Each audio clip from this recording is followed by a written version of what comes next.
অযোধ্যার মাটিতে জহিরুদ্দিন মোহাম্মদ বাবর তিনি বানিয়েছিলেন 52 একর সম্পত্তির উপরে একটা মসজিদ। মসজিদের নাম দিয়েছিল মসজিদে বাবরি।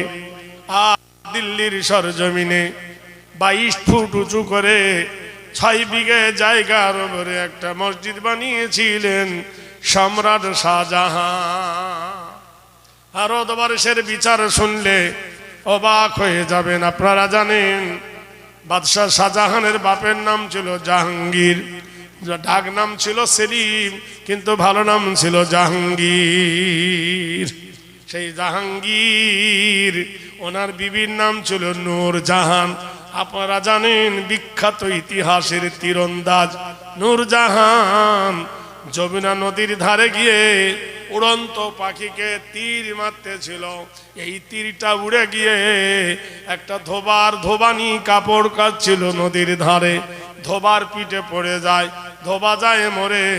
ধোবানি তীরটা টেনে দেখলো তীরের মাথায় লেখা আছে সম্রাট জাহাঙ্গীর। ধোবানি তার লয়ে চলে এলো, তার মৃত স্বামীকে কোলে করে নিয়ে সম্রাট জাহাঙ্গীরের দরবারে গেলেন। হে সম্রাট ভারতের জাহাঙ্গীর, জোরে বলো নারায়ে তাকবীর। কোন বাদশার বাড়ি যেতে গেলে, কোন মন্ত্রীর বাড়ি যেতে গেলে পারমিশন নিতে হয়। দিল্লি গিয়ে দেখবেন দেয়ানি আমের সামনে একটা শিকল আছে, শিকলটা যেই ধরে টানবেন ঢং করে আওয়াজ হবে। দেখবেন ভিতরে 6টা ঘন্টার সহ শিকলটা লাগানো আছে। এমন টেকনোলজি দেওয়া আছে যে কোনো মানুষের হাত দিলে ওই শিকলটা নড়ে উঠে ঘন্টা বাজবে। জাহাঙ্গীর তার দরবারে এই সিস্টেম করেছিল, কোনো প্রজা এলে ভিতরে ঢুকতে দেবে না, কেউ কোনো গরিব এলে ভিতরে ঢুকতে দেবে না। আমার প্রজারা শিকলে হাত দিয়ে টানলে অন্দরমহলে ঘুঙ্গা বেজে উঠবে কলিং বেলের মতো। আমি এসে প্রজাদের আবদার শুনবো। আর এখনকার ভোট নেবার আগে এমএলএ পায়ে ধরে, ভোট নেবার আগে পায়ে ধরে, আর ভোট পড়ার পরে এমএলএর পাত্তা পাওয়া যায় না। ভোট নেবার আগে মেম্বার পা ধরে, একবার দে বাবা, ব্রিজ বানিয়ে দেব, এই বানিয়ে দেব, খিদিরপুর বিদিরপুর বানিয়ে দেব। যেমনি দেবে অমনি চেটে খাবে, গরিবের দিকে আর আসবে না। বাদশাহ জাহাঙ্গীর শিকল টানলো ধোবানি। বাদশাহ এসে বললেন মা কি বলো? বললেন জাহাপনা, আমি আর আমার স্বামী দুজনে নদীর ধারে বসে কাপড় কাচতেছিলাম ধোবানি। এই তীরটা আমার স্বামীর পিঠে পড়ে, আমার স্বামী মরে যায়। আমি এই তীরে আপনার নাম দেখেছি, বিচার চাই। সম্রাট জাহাঙ্গীর ভিতরে ঢুকে দেখলেন ওনার বেগম নূরজাহান তিনি করছেন কি, মধু দিয়ে রুটি খাচ্ছেন। উনি থালিটা কেড়ে নিলেন। নূরজাহান বলল সম্রাট জাহান, সম্রাট কেন আমার থালি কেড়ে নিলেন? বাদশাহ বললেন বেগম রে, যার বিরুদ্ধে বিচার আসে, যার বিরুদ্ধে শেকায়েত আসে, বঙ্গভবনের খানা তার জন্য নিষিদ্ধ, জেলে ভরে দেওয়া হলো। বিচারের কার গড়ায় দাঁড়িয়ে সবাই এক বাক্যে বলল সম্রাট সবার বিচার করে। এবার দেশের বিচার কেমনে হয়? জোরে বলুন নারায়ে তাকবীর। জোরে। ভারত থেকে মুসলমানরা চলে গেছে, কিন্তু এমন দোকান খুলে গেছে দোকানদারি বন্ধ হবে না। সুবহানাল্লাহ বলুন। বাবা সিরাজ চলে গেছে, সিরাজ দৌলা চলে গেছে, রেখে গেছে হাজার দুয়ারি, আছে না? জোরে বলুন। হাজার দুয়ারি টিকিট কাটে এখন 40 টাকা, মাসে ইনকাম হয় 2 কোটি টাকা। 2 কোটি টাকা যদি হয় মাসে, বছরে কত হয়? জোরে বলুন। মাসে যদি 2 কোটি হয়, বছরে কত হয়? 24 কোটি। এটা মুসলমানদের দোকানদারি। কুতুবউদ্দিন বখতিয়ার খিজলি দিল্লির মাটিতে একটা মিনার করে গেছে কুতুবউদ্দিন। দেখবেন গোটাই কোরআন শরীফ লেখা তার মিনারে। টিকিট হলো 30 টাকা। ওখান থেকে ইনকাম হয় 3 কোটি টাকা। লক্ষ লক্ষ মানুষ দেখে কুতুবউদ্দিনের মিনার। তাহলে 3 বারং 36 কোটি টাকা ভারতের অর্থ তহবিলে ঢোকে। সম্রাট শাহজাহান আর বিবি মমতাজের বানিয়েছিল একটা কবর। খবর নিয়ে দেখো, নাম হলো তাজমহল। কি মহল? তাজমহল। 500 টাকা টিকিট। এখন প্রতি মাসে ইনকাম হয় 10 কোটি টাকা। তাহলে বছরে হয় 120 কোটি টাকা। যায় কোথায়? দিয়ানি আম, দিয়ানি খাস। 3টে মহল আছে, একটা ফতেপুর, একটা আছে আগ্রা, একটা দিল্লি। এটাকে বলা হয় লাল কেল্লা, ওরা উর্দুতে বলে লাল কেল্লা। এখান থেকে হয় ইনকাম 2 কোটি টাকা। এগুলো যায় কোথায়? মুসলমানদের একটা পীর আছে, নাম হলো খাজা মঈনুদ্দিন চিশতি। জোরে বলুন নারায়ে তাকবীর।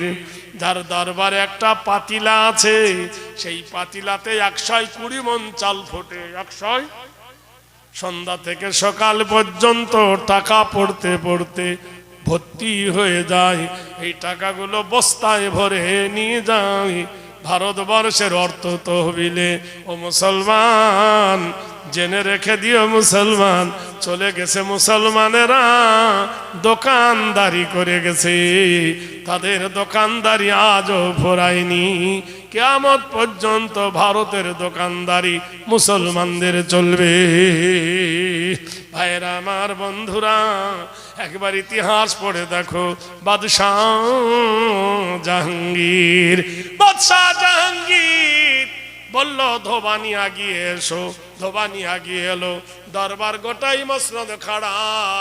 উনি তীর আর ধনুক নিয়ে এসে বলল, ধোবানি তোমার নাম কি? বলল, কমলা। তুমি হিন্দুর মেয়ে? বললো, হ্যাঁ। বলে, কমলা সুন্দরী, শোনো, রাজ হুকুম লঙ্ঘন করলে তার মৃত্যু। বলে, হ্যাঁ। আমি বাদশাহ হুকুম দিচ্ছি, কমলা রে, এই ধনুক আর তীর নে।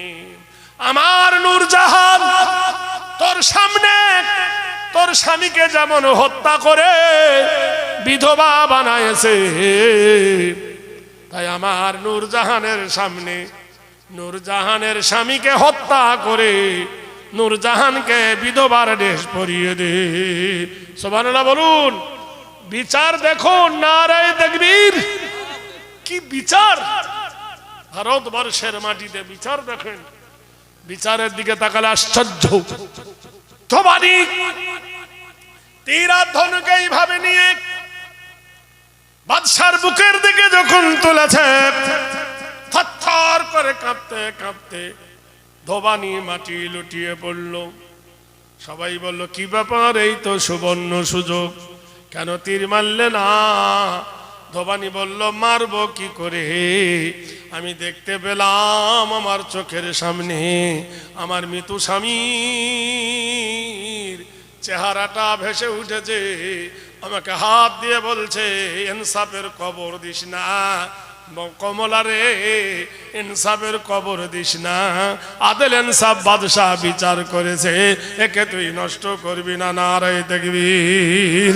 তাই সঙ্গে সঙ্গে নূরজাহান মেয়েটাকে বুকে জড়িয়ে ধরলেন, নিজের সঙ্গে রাখলেন। ধোবার 2টো মেয়ে ছিল, নিজের মেয়ের মতো করে লেখাপড়া শিখে তাকে মানুষ করেছিলেন। হে বন্ধুরে, এখন নেড়ে বলে আমাদেরকে নাকি ভারত থেকে দেবে তেড়ে। মেদিনীপুরের মাটিতে তাড়বর তাড়বর রব বলে, এরা রঙ্গিলা, এরা বাংলাদেশ। খুঁজতে খুঁজতে 250 ঘর পেল। 250 ঘরের মধ্যে একটাও মুসলমান নাই। সুবহানাল্লাহ বলুন। ভাইরা আমার, বন্ধুরা আমার, সম্রাট ঔরঙ্গজেব আলমগীর, জাহাঙ্গীরের পুত্র হলো শাহজাহান, শাহজাহানের পুত্র ঔরঙ্গজেব আলমগীর। তখন ঔরঙ্গজেবের বয়স হলো 25 বছর। টকবকে যুবক, ইয়াডাল মডান। পানিপথের যুদ্ধে ঔরঙ্গজেব সেনাপতি সেজে চলেছেন। ঔরঙ্গজেব পথের মধ্যখানে একজন বুড়ি মেয়ে কপাল ভর্তি সিঁদুর নিয়ে কেঁদে কেঁদে বলল, ও বাবা ঔরঙ্গজেব, ও বাবা তুমি নাকি কোরআনে হাফেজ, ও বাবা ধন তোমরা নাকি ইসলামকে বড় ভালোবাসো। বললে কি বলতে যাও? বললে বাবা জান আমাদের ধর্মে আছে কোন হিন্দু ব্রাহ্মণের যদি স্বামী মরে যায় সেই স্বামীর জ্বলন্ত চিতাতে তাকে পুড়ানো হবে। ও বাপ ধন রে, আমার স্বামীর জ্বলন্ত চিতা আমি পুড়ব, এর নাম হলো সতীদাহ। তা আমার একটা বেটা আছে বাবা রে, মাত্র 6 মাস বয়স, সেই 6 মাসের বাচ্চাটাকে আমি কার কাছে রেখে যাব? বাবারে তোমাদের ধর্মে আছে মুহাম্মাদুর রাসূলুল্লাহকে মা খাদিজাতুল কুবরা মক্কার মেলা থেকে একটা ছেলে কিনে এনেছিল, নাম ছিল জায়েদ, আল্লাহর নবীকে দিয়েছিল। নবী সেই ছেলেটাকে পুষ্য পুত্র রূপে রেখেছিল। তাহলে মুসলমানেরা পরের ছেলেকে নিজের ছেলে বলে অধিকার দিতে পারে। বাবা তোমার ধর্মে আছে, তাই তুমি যদি মুসলমান হও, নবী প্রেমিক যদি হও, আল্লাহ প্রেমিক যদি হও, রসুলকে যদি ভালোবাসো, তাহলে আমার বেটাকে তোমার বাড়িতে লালন পালন করো। খবরদার আমার বেটার জাত নষ্ট করো না। আমার বেটার যদি জাত নষ্ট করে দাও, কাল কিয়ামতের দিনে আল্লাহর দরবারে তোমাকে ছাড়বো না। বাদশাহ সম্রাট ঔরঙ্গজেব, মুসলমানের ইতিহাস শোনো। 3 কিনকার রাজত্ব পেয়ে উড়ে এসে জোরে বসেছো, মুসলমানের ইতিহাস গুলো পড়ো। এটা মুসলমানের লেখা বই নয়, বইটার নাম হলো রুশ ভারত বাংলাদেশ। বইটার নাম হলো, যে লিখেছেন তার নাম হলো খ্রিস্টান রাইটার মরসি। তিনি লিখেছেন এই বইটা। মুসলমানদের অবদানের দিকে একবার তাকাও।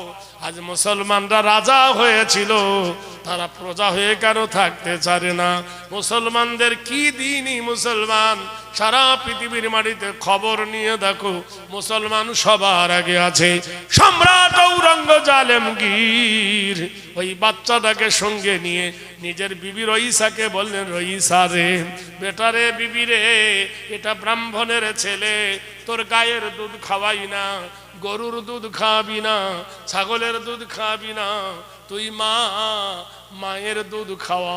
কেননা গরুর দুধ খেলে জানোয়ারের স্বভাব হবে, আর মায়ের দুধ খেলে মানুষের স্বভাব হবে। মদন বাড়ি হলো,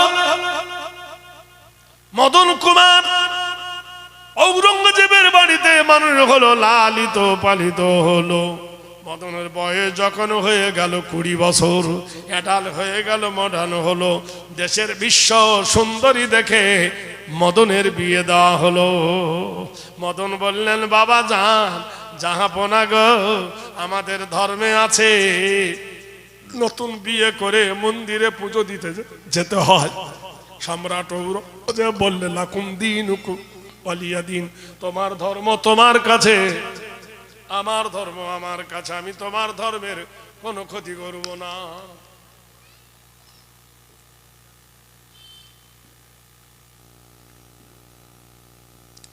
সম্রাট ঔরঙ্গজেব এখনো মুসলমান আমরা মানি। বসিরহাটে মিষ্টির দোকান আছে, আছে না? হিন্দুদের, মোল্লাদের, হিন্দুদের। তাহলে আমরা হিন্দুর দোকানের মিষ্টি এনে খাই, অনুষ্ঠানে নিয়ে যাই, বিয়েতে দিই, জলসায় মজলিসে দিই। যদি আমরা সাম্প্রদায়িকতা হতাম, তাহলে কি হিন্দুর দোকানের মিষ্টি খেতাম? আমরা সাম্প্রদায়িকতা নয়, আমরা হলাম সম্প্রীতি।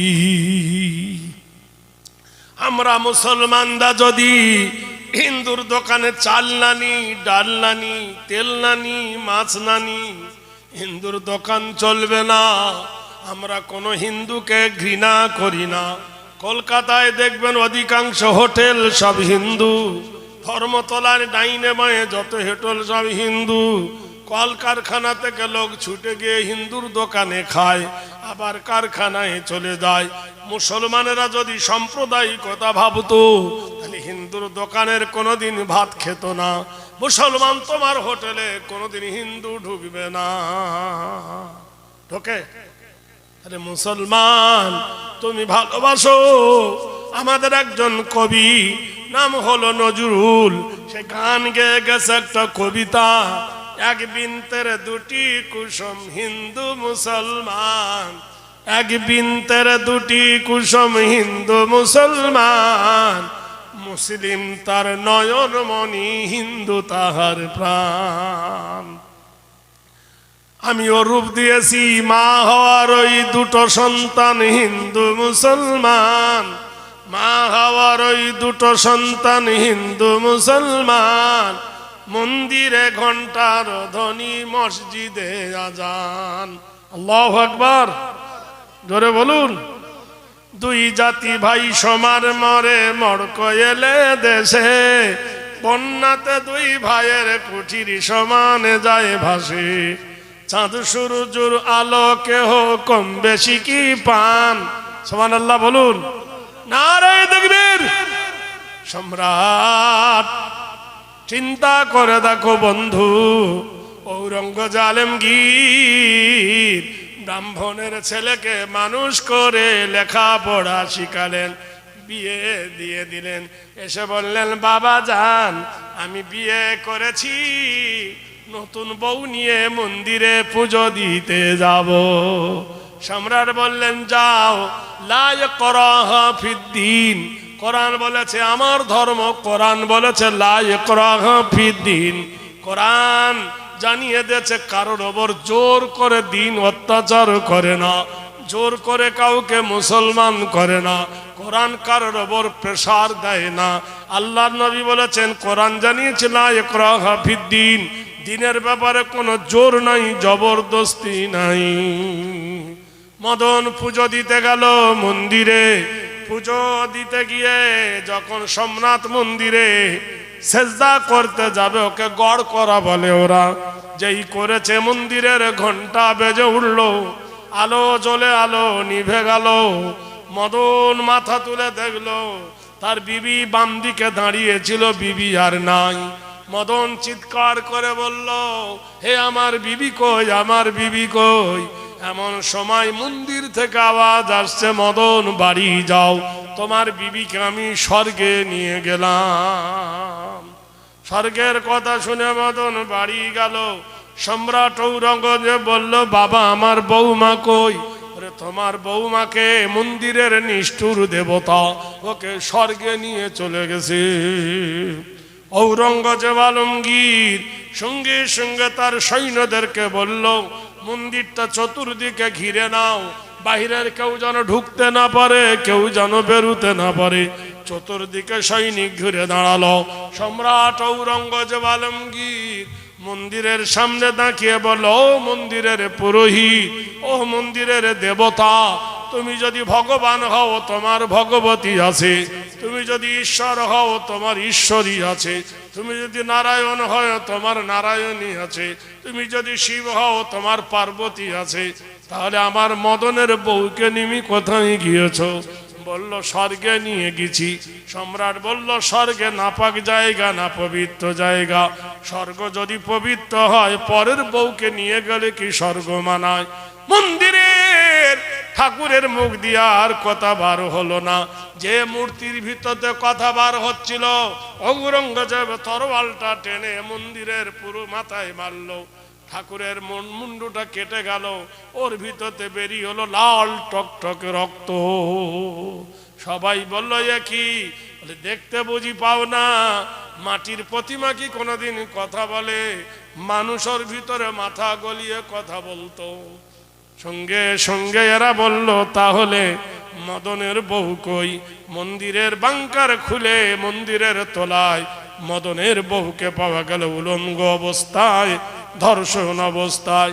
হিন্দু ভাইয়েরা বললেন, জাহাপনা গো, যে মন্দিরে অপবিত্র কাজ হয়, মন্দির নাপাক হয়ে গেছে, আবার মন্দির ভালো করে গড়িয়ে দেন। মন্দিরের লকার ভেঙে তখনকার বাজারে 16 মণ সোনার গহনা বার হয়ে এলো। আবার সেই সোনার গহনা দিয়ে ঔরঙ্গজেব আলমগীর সম্রাট মন্দির বানালেন। ইতিহাস বোধহয় ভুলে গেছো ভাইয়েরা আমার, বন্ধুরা আমার। শুধু মুসলমানদের ওপর বদনাম ছাড়া আর গাল ছাড়া তোমরা কি খুঁজে পাও না? ভারতবর্ষের মাটিতে কোন মুসলমান তো রামায়ণের বিরুদ্ধে বলে না, বেদের বিরুদ্ধে বলে না, গীতার বিরুদ্ধে বলে না, বাইবেলের বিরুদ্ধে বলে না।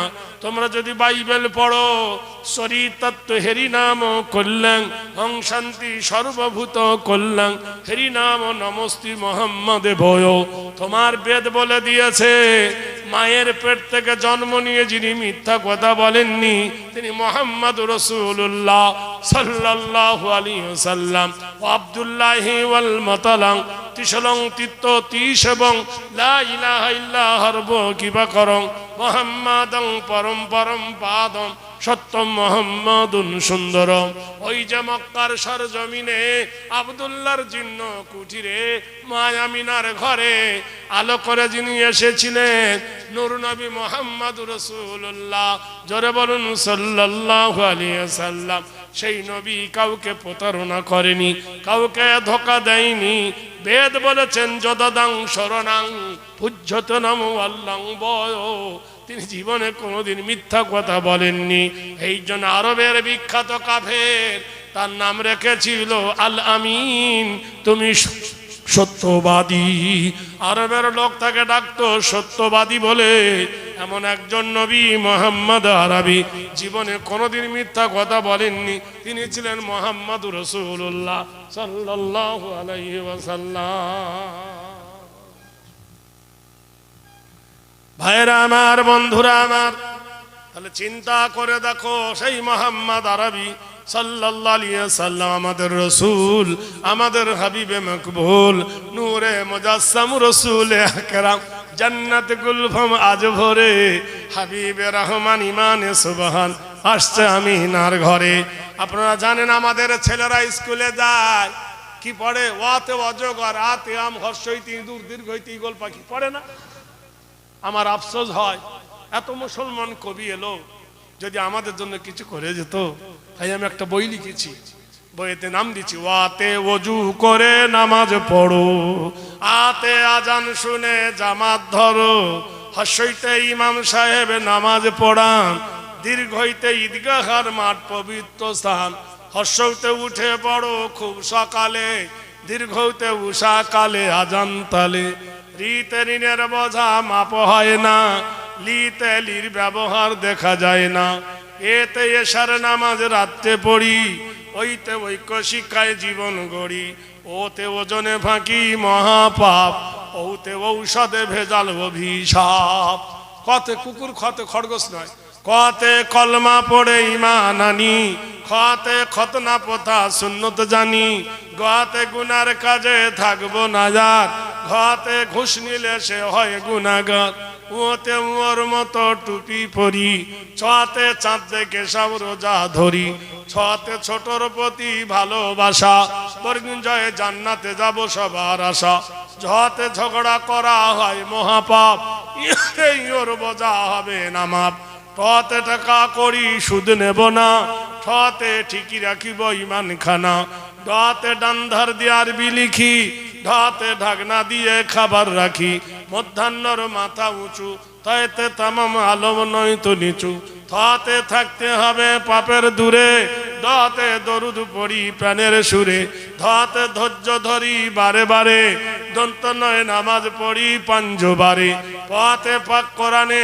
বাণী তো সার, হতে ফেরে বাজে হয় বড় গুনাহগার, বতে বেহেশতে অতি সুখের ঠাঁই, হতে ভেদা বেদনায় সব ভাই ভাই, মতে মরণ তোমায় স্মরণ করি, অন্ত যায় যেতে হবে জগৎ সারি, রতে রসুল খোদা মরুর রাজা, লতে লাভজ করি পাপের বোঝা, পথে বশ করিব কুপ্রকৃতি, কালবেশয় শক্তি মতো রাখবো কীর্তি, মতানশয় ষড়ধাতুর দেশ আমাদের, দন্তশয় সালাম জানাই মুসলমানদের, হাতে হারাম ছেড়ে হালাল ধরি, রাতে গাড়ির মাঝে নামাজ পড়ি, দৃঢ়তে দৃঢ় করি ইমানে কিন, অন্তঃস্থয় লয় হবে না ইসলামের দিন, হসন্তয় সৎ সাহস ওই গুণের আধার, হান্ডে তাই হিংসা গীবত করব না আর, বিসর্গয়ে দুঃখী জনার সেবা ভালো, চন্দ্রবিন্দু চাঁদ উঠেছে করছে আলো, নারায়ে তাকবীর। ছোট হুজুর কেবলা রহমতুল্লাহ আলাইহি যখন ইন্তেকাল করেন, মেজ হুজুর কেবলা রহমতুল্লাহ আলাইহি তখন একটা গজল গেয়েছিলেন। আমি তখন ওনার দরবার ছিলাম, আমাকে লিখে দিয়েছিলেন, সেটা আমার বইয়ের মধ্যে দিছি।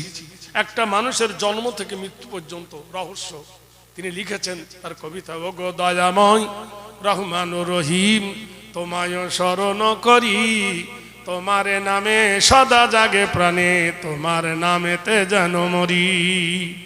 কোন সে মকামে রেখেছিলে মোদের শূন্য দেহে প্রাণ, মায়েরই পেটেতে কৌশল করে পাঠাইলেন দয়াবান। ওই কবিতার বই আর নবীদের বই, দুটো বই আমার একটা 25 টাকা করে দাম। দুটো বই একসঙ্গে 50 টাকা। আমার দোয়ার পরে নামার পরে এখানে আপনারা যারা নেবেন, জোড়া বই 50 টাকা, একটা বইয়ের দাম 25 টাকা। নানা রকম কবিতা গজল তার মধ্যে দেওয়া আছে। আর আরেকটা বই আছে 25টা নবীর জীবনী, কে কতদিন বেঁচে ছিলেন, কার নাম কোরআনে কত জায়গায় এসেছে। যাই হোক, এতক্ষণ ধরে আমি আপনাদের কাছে আমার ছোট ভাই, সুবহানাল্লাহ বলুন, আপনাদের বাংলার বিখ্যাত আলেম জানেন, শাহনুর আলমকে চিনেন। আমার টাইম দেওয়া হয়েছিল, তখন তো লোক ছিল না, আল্লাহর রহমত আপনারা এসেছেন, এই বলে আপনাদের কাছে বিদায় নিয়ে খুশি তো। আসসালামু আলাইকুম ওয়া রাহমাতুল্লাহি ওয়া বারাকাতুহু। যারা বই নেবেন ওখানে বড় লোক আছে, ওখান থেকে নিয়ে নেবেন। না, সময় চলে গেছে, টাইম আসে। এবার আপনাদের সামনে বক্তব্য রাখবেন আলহাজ মাওলানা অযোধ্যার মাটিতে জহিরউদ্দিন মোহাম্মদ বাবর তিনি বানিয়েছিলেন 52 একর সম্পত্তির উপরে একটা মসজিদ। মসজিদের নাম দিয়েছিল মসজিদে বাবরি।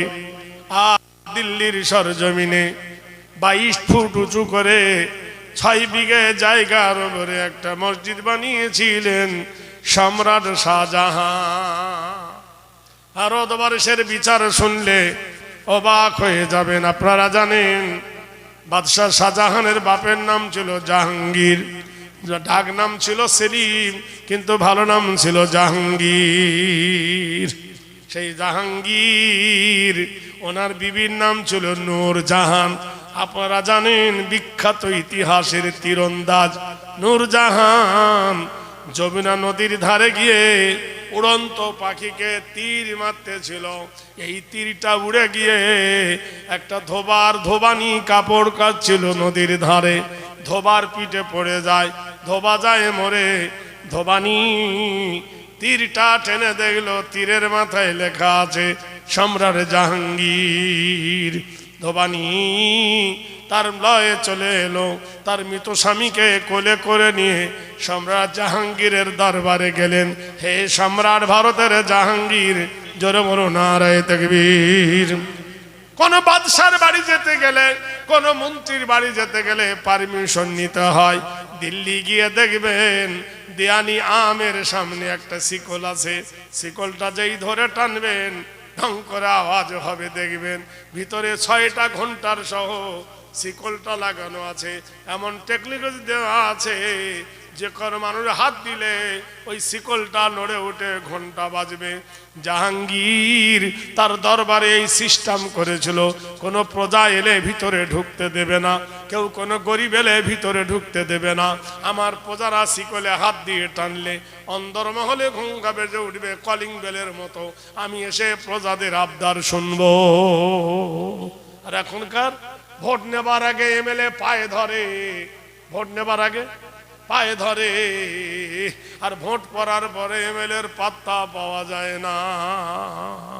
ভোট নেবার আগে মেম্বার পা ধরে, একবার দে বাবা, ব্রিজ বানিয়ে দেব, এই বানিয়ে দেব, খিদিরপুর বিদিরপুর বানিয়ে দেব। যেমনি দেবে অমনি চেটে খাবে, গরিবের দিকে আর আসবে না। বাদশাহ জাহাঙ্গীর শিকল টানলো ধোবানি। বাদশাহ এসে বললেন, মা কি বলো? বললেন, জাহাপনা, আমি আর আমার স্বামী দুজনে নদীর ধারে বসে কাপড় কাচতেছিলাম ধোবানি।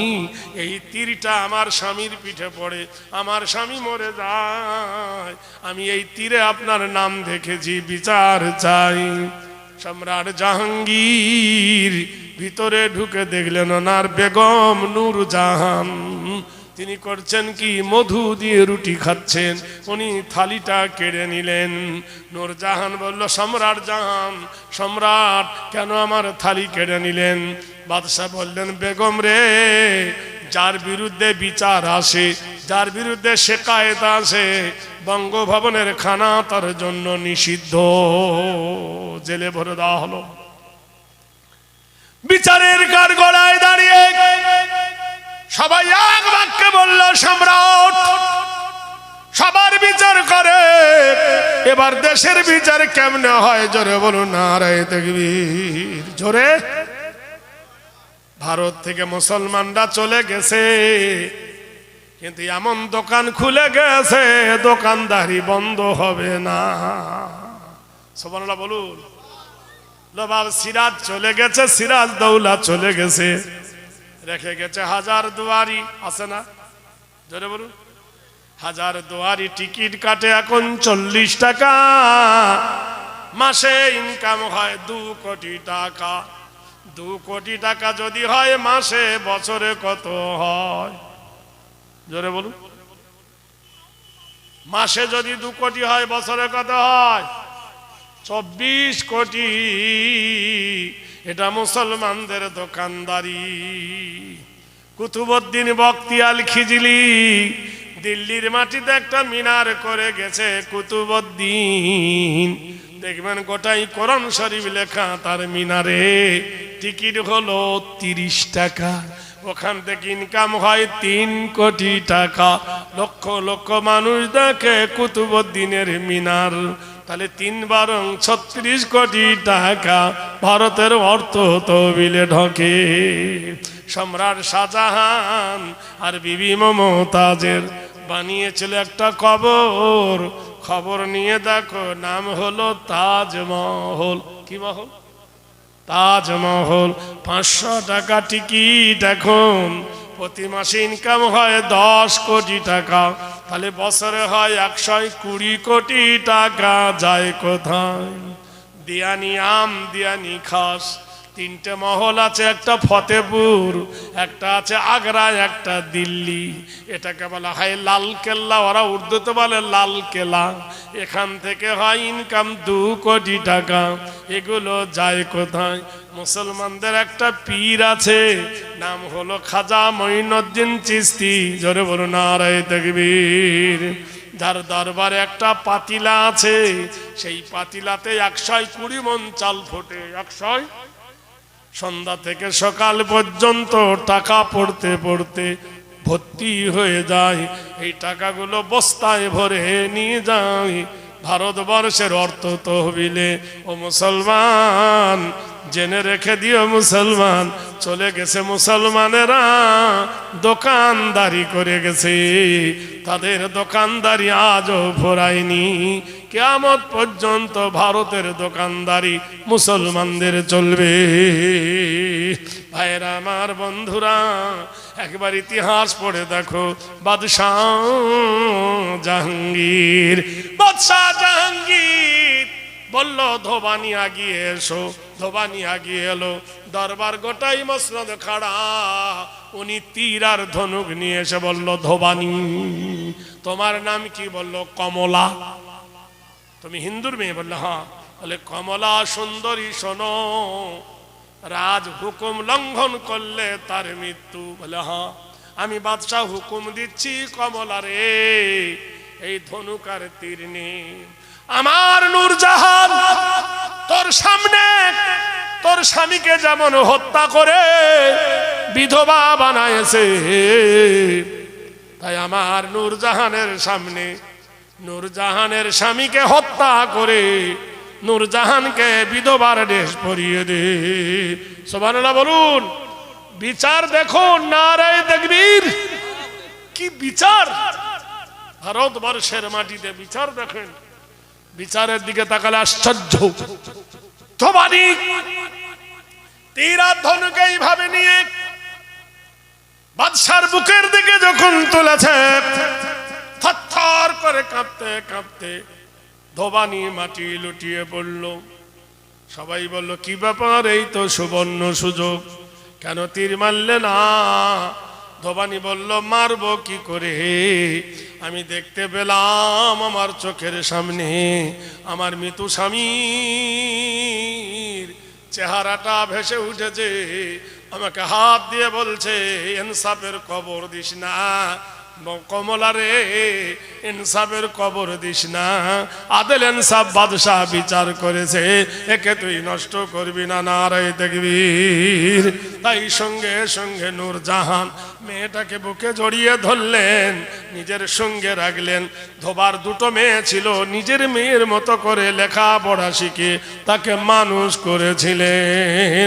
হে বন্ধুরে, এখন নেড়ে বলে আমাদেরকে নাকি ভারত থেকে দেবে তেড়ে। মেদিনীপুরের মাটিতে তাড়বর তাড়বর রব বলে এরা রঙ্গিলা, এরা বাংলাদেশ। খুঁজতে খুঁজতে 250 ঘর পেল, 250 ঘরের মধ্যে একটাও মুসলমান নাই। সুবহানাল্লাহ বলুন ভাইরা আমার, বন্ধুরা আমার। সম্রাট সম্রাট ঔরঙ্গজেব আলমগীর, জাহাঙ্গীরের পুত্র হলো শাহজাহান, শাহজাহানের পুত্র ঔরঙ্গজেব আলমগীর। তখন ঔরঙ্গজেবের বয়স হলো 25 বছর, টকবকে যুবক, ইয়াডাল মডান।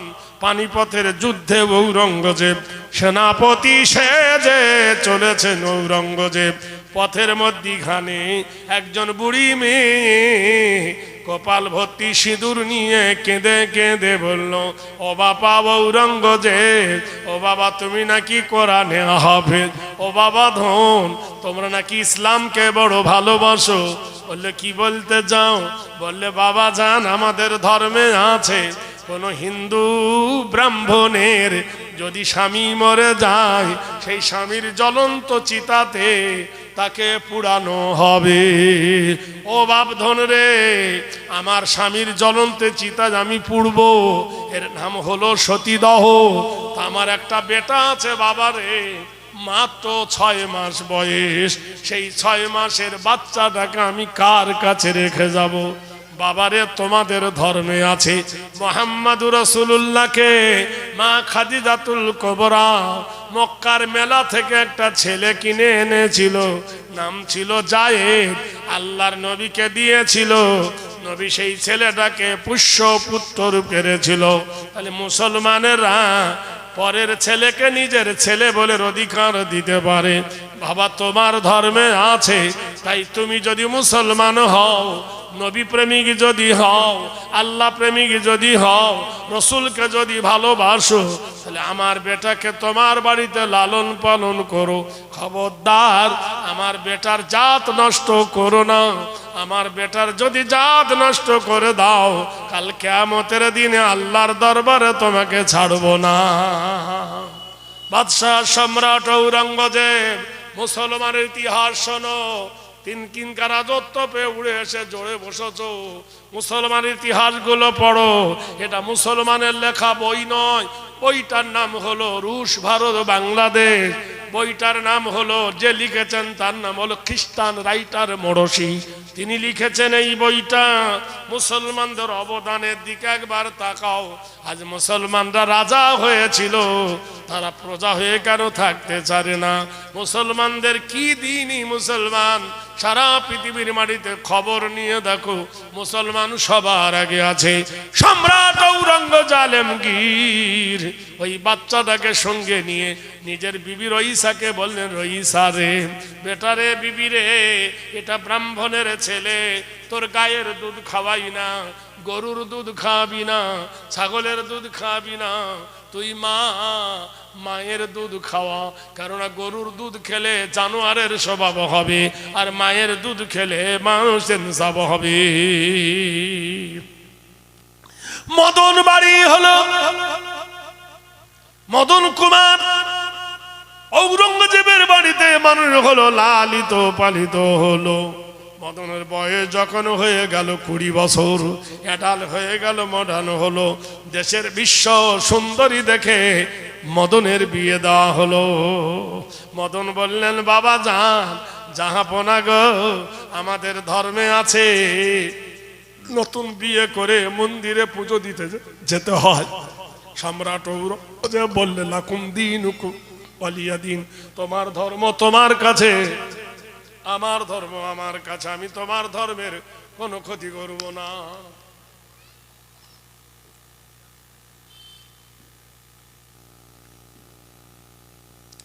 সম্রাট ঔরঙ্গজেব এখনো মুসলমানরা আমরা মানি। বসিরহাটে মিষ্টির দোকান আছে, আছে না? হিন্দুদের না মোল্লাদের? হিন্দুদের। তাহলে আমরা হিন্দুর দোকানের মিষ্টি এনে খাই, অনুষ্ঠানে নিয়ে যাই, বিয়েতে দিই, জলসায় মজলিসে দিই। যদি আমরা সাম্প্রদায়িকতা হতাম তাহলে কি হিন্দুর দোকানের মিষ্টি খেতাম? আমরা সাম্প্রদায়িকতা নয়, আমরা হলাম সম্প্রীতি। আমরা মুসলমানরা যদি হিন্দুর দোকানে চাল নানি, ডাল নানি, তেল নানি, মাছ নানি, হিন্দুর দোকান চলবে না। আমরা কোনো হিন্দুকে ঘৃণা করি না। কলকাতায় দেখবেন অধিকাংশ হোটেল সব হিন্দু, ধর্মতলার ডাইনে বাঁয়ে যত হোটেল সব হিন্দু। কলকারখানা থেকে লোক ছুটে গিয়ে হিন্দুর দোকানে খায়, আবার কারখানায় চলে যায়। মুসলমানেরা যদি সাম্প্রদায়িকতা ভাবতো তাহলে হিন্দুর দোকানের কোনোদিন ভাত খেত না। মুসলমান তোমার হোটেলে কোনোদিন হিন্দু ঢুকবে না, ঢোকে? আরে মুসলমান তুমি ভালোবাসো। আমাদের একজন কবি নাম হলো নজরুল, সে গান গেয়ে গেছে একটা কবিতা, এক বিনতের দুটি কুসুম হিন্দু মুসলমান, এক বিনতের দুটি কুসুম হিন্দু মুসলমান, মুসলিম তার নয়ন মণি, হিন্দু তাহার প্রাণ। আমিও রূপ দিয়েছি মা হওয়ার ওই দুটো সন্তান হিন্দু মুসলমান, মা হওয়ার ওই দুটো সন্তান হিন্দু মুসলমান, মন্দিরে ঘন্টার ধ্বনি, মসজিদে আজান। আল্লাহু আকবার, জোরে বলুন। দুই জাতি ভাই সমান মরে, মড়ক এলে দেশে, বন্যাতে দুই ভাইয়ের কুঠির সমানে যায় ভাসে, চাঁদ সূর্যের আলো কেহ কম বেশি কি পান? সুবহানাল্লাহ বলুন। নারে তাকবীর। সম্রাট চিন্তা করে দেখো বন্ধু, ঔরঙ্গজেব আলমগীর ব্রাহ্মণের ছেলেকে মানুষ করে লেখাপড়া শিখালেন, বিয়ে দিয়ে দিলেন। এসে বললেন, বাবা যান আমি বিয়ে করেছি, নতুন বউ নিয়ে মন্দিরে পুজো দিতে যাব। সম্রাট বললেন, যাও, লা ইকরাহা ফিদ্দিন, কোরআন বলেছে আমার ধর্ম, কোরআন বলেছে লা ইকরাহা ফিদ্দিন। কোরআন জানিয়ে দিয়েছে কারোর ওপর জোর করে দিন অত্যাচার করে না, জোর করে কাউকে মুসলমান করে না। কোরআন কারোর ওপর প্রেসার দেয় না। আল্লাহর নবী বলেছেন, কোরআন জানিয়েছে লা ইকরাহা ফিদ্দিন, দিনের ব্যাপারে কোনো জোর নাই, জবরদস্তি নাই। মদন পুজো দিতে গেল মন্দিরে, পুজো দিতে গিয়ে যখন সোমনাথ মন্দিরে সেজদা করতে যাবে, ওকে গড় করা বলে ওরা। যেই করেছে মন্দিরের ঘন্টা বেজে উঠল, আলো জ্বলে আলো নিভে গেল। মদন মাথা তুলে দেখলো তার বিবি বাম দিকে দাঁড়িয়েছিল, বিবি আর নাই। মদন চিৎকার করে বলল, হে আমার বিবি কই, আমার বিবি কই? এমন সময় মন্দির থেকে আওয়াজ আসছে, মদন বাড়ি যাও, তোমার বিবিকে আমি স্বর্গে নিয়ে গেলাম। স্বর্গের কথা শুনে মদন বাড়ি গেল। সম্রাট ঔরঙ্গজেব বলল, বাবা আমার বৌমা কই? তোমার বৌমাকে মন্দিরের নিষ্ঠুর দেবতা ওকে স্বর্গে নিয়ে চলে গেছে। ঔরঙ্গজেব আলমগীর সঙ্গে সঙ্গে তার সৈন্যদেরকে বলল, মন্দিরটা চতুর্দিকে ঘিরে নাও, বাহিরের কেউ যেন ঢুকতে না পারে, কেউ যেন বেরুতে না পারে। চতুর্দিকে সৈনিক ঘুরে দাঁড়ালো। সম্রাট ঔরঙ্গজেব আলমগীর মন্দিরের সামনে দাঁড়িয়ে বলল, ও মন্দিরের পুরোহিত, ও মন্দিরের দেবতা, তুমি যদি ভগবান হও তোমার ভগবতী আছে, তুমি যদি ঈশ্বর হও তোমার ঈশ্বরী আছে, তুমি যদি নারায়ণ হও তোমার নারায়ণী আছে, তুমি যদি শিব হও তোমার পার্বতী আছে। তাহলে আমার মদনের বউকে নিমি কোথায় গিয়েছো? বলল স্বর্গে নিয়ে গেছি। সম্রাট বলল স্বর্গে নাপাক জায়গা না পবিত্র জায়গা? স্বর্গ যদি পবিত্র হয় পরের বউকে নিয়ে গেলে কি স্বর্গ মানায়? মন্দিরের ঠাকুরের মুখ দিয়ে আর কথা বার হলো না।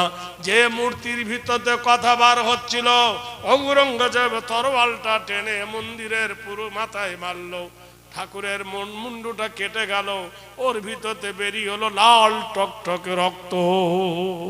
সবাই বলল এ কি? বলে দেখতে বুঝি পাও না? মাটির প্রতিমা কি কোনোদিন কথা বলে? মানুষের ভিতরে মাথা গলিয়ে কথা বলতো। সঙ্গে সঙ্গে এরা বলল তাহলে মদনের বউ কই? মন্দিরের বাংকার খুলে মন্দিরের তলায় মদনের বউকে পাওয়া গেল উলঙ্গ অবস্থায়, ধর্ষণ অবস্থায়। হিন্দু ভাইয়েরা বললেন জাহাপনা গো, যে মন্দিরে অপবিত্র কাজ হয়, মন্দির নাপাক হয়ে গেছে, আবার মন্দির ভালো করে গড়িয়ে দেন। মন্দিরের লকার ভেঙে তখনকার বাজারে 16 মণ সোনার গহনা বার হয়ে এলো। আবার সেই সোনার গহনা দিয়ে ঔরঙ্গজেব সম্রাট মন্দির বানালেন। ইতিহাস বোধহয় ভুলে গেছো ভাইরা আমার, বন্ধুরা আমার। শুধু মুসলমানদের ওপর বদনাম ছাড়া আর গাল ছাড়া তোমরা কি খুঁজে পাও না? ভারতবর্ষের মাটিতে কোন মুসলমান তো রামায়ণের বিরুদ্ধে বলে না, বেদের বিরুদ্ধে বলে না, গীতার বিরুদ্ধে বলে না, বাইবেলের বিরুদ্ধে বলে না। তোমরা যদি বাইবেল পড়ো, শরীরতত্ত্ব হেরি নাম কল্যাণ হং শান্তি সর্বভূত কল্যাণ হেরি নাম নমস্তি মোহাম্মদে ভয়। তোমার বেদ বলে দিয়েছে মায়ের পেট থেকে জন্ম নিয়ে যিনি মিথ্যা কথা বলেননি তিনি মোহাম্মদ রাসূলুল্লাহ সাল্লাল্লাহু আলাইহি ওয়াসাল্লাম। আব্দুল্লাহি ওয়াল মাতালাং তিসলং তিত্ত তিস এবং লা ইলাহা ইল্লা হরব কিবা করং মোহাম্মদং পরম পরম পাদম সত্যম মোহাম্মদুন সুন্দরম। ওই যে মক্কার সরজমিনে আব্দুল্লাহর জিন্ন কুঠিরে মায়ামিনার ঘরে আলো করে যিনি এসেছিলেন নূর নবী মোহাম্মদ রাসূলুল্লাহ, জোরে বলুন সাল্লাল্লাহু আলাইহি ওয়াসাল্লাম। সেই নবী কাউকে প্রতারণা করেনি, কাউকে ধোঁকা দেয়নি। বেদ বলেছেন যদাদাং শরণাং পূজ্যত নমো আল্লাহ বয়। তিনি জীবনে কোনোদিন মিথ্যা কথা বলেননি। এই জন্য আরবের বিখ্যাত কাফের তার নাম রেখেছিল আল আমিন, তুমি সত্যবাদী। আরবের লোক তাকে ডাকতো সত্যবাদী বলে। এমন একজন নবী মুহাম্মদ আরবি জীবনে কোনোদিন মিথ্যা কথা বলেননি। তিনি ছিলেন মুহাম্মদ রাসূলুল্লাহ সাল্লাল্লাহু আলাইহি ওয়াসাল্লাম। ভাইরা আমার, বন্ধুরা আমার, তাহলে চিন্তা করে দেখো সেই মুহাম্মদ আরবি সাল্লাল্লাহু আলাইহি ওয়াসাল্লাম আমাদের রাসূল, আমাদের হাবিবে মকবুল, নূরে মুজাসসাম রাসূলে আকরাম, জান্নাত গুলফাম আজ ভরে, হাবিবে রহমান ইমানে সুবহান আসছে আমিনার ঘরে। আপনারা জানেন আমাদের ছেলেরা স্কুলে যায়, কি পড়ে? ওয়াতে অজগর, আতে আম, হর্ষইতি ইঁদুর, দীর্ঘইতি ঈগল পাখি পড়ে না? আমার আফসোস হয় এত মুসলমান কবি এলো, যদি আমাদের জন্য কিছু করে যেত। তাই আমি একটা বই লিখেছি, বইতে নাম দিচ্ছি ওয়াতে ওযু করে নামাজ পড়ো, আতে আজান শুনে জামাত ধরো, হর্ষইতে ইমাম সাহেব নামাজ পড়ান, দীর্ঘইতে ঈদগাহর মাঠ পবিত্র স্থান, হর্ষইতে উঠে পড়ো খুব সকালে, দীর্ঘইতে উষা কালে আজান তালে, রিতে ঋণের বোঝা মাপ হয় না, লিতে লির ব্যবহার দেখা যায় না, এতে এশার নামাজ রাত্রে পড়ি, ওইতে ঐক্য শিক্ষায় জীবন গড়ি, ওতে ওজনে ফাঁকি মহাপাপ, ওতে ঔষধে ভেজাল অভিশাপ। কতে কুকুর খতে খরগোশ নয়, কতে কলমা পড়ে ঈমান আনি, খতে খতনা পথা সুন্নত জানি, গতে গুনার কাজে থাকবো নাজার, ঘতে ঘুষ নিলে সে হয় গুনাহগার, ওতে ওর মতো টুপি পরি, ছতে চাঁদ দেখে সব রোজা ধরি, ছতে ছোটর প্রতি ভালোবাসা, বরগুঞ্জয়ে জান্নাতে যাব সবার আশা, ঝতে ঝগড়া করা হয় মহাপাপ, ইহাতেই ওর বোঝা হবে না মাপ, টতে টাকা করি সুদ নেব না, ঠতে ঠিকই রাখিব ইমান খানা, ডতে ডান্ধার দিয়ার বিলিখি, ঢতে ঢাকনা দিয়ে খাবার রাখি, মধ্যাহ্নর মাথা উঁচু, তাইতে তামাম আলম নয় তো নিচু, থতে থাকতে হবে পাপের দূরে, দতে দরুদ পড়ি প্রাণের সুরে, ধতে ধৈর্য ধরি বারে বারে, দন্ত নয় নামাজ পড়ি পাঞ্জবারে, পথে পাক কোরআনে বাণিত শাক, হতে ফেরে বাজে হয় বড় গুনাহগার, পথে বেহেশতে অতি সুখের ঠাঁই, ভতে ভেদা বেদনায় সব ভাই ভাই, মতে মরণ তোমায় স্মরণ করি, অন্তে যায় যেতে হবে জগৎ সারি, রতে রসুল খোদা মরুর রাজা, লতে লাভজ করি পাপের বোঝা, পথে বশ করিব কুপ্রকৃতি, তালবেশয় শক্তি মতো রাখবো কীর্তি, মতানশয় ষড়ধাতুর দেশ আমাদের, দন্তশয় সালাম জানাই মুসলমানদের, হাতে হারাম ছেড়ে হালাল ধরি, রাতে গাড়ির মাঝে নামাজ পড়ি, দৃঢ়তে দৃঢ় করি মানে কিন, অন্তস্তয় লয় হবে না ইসলামের দিন, হসন্তয় সৎ সাহস গুণের আধার,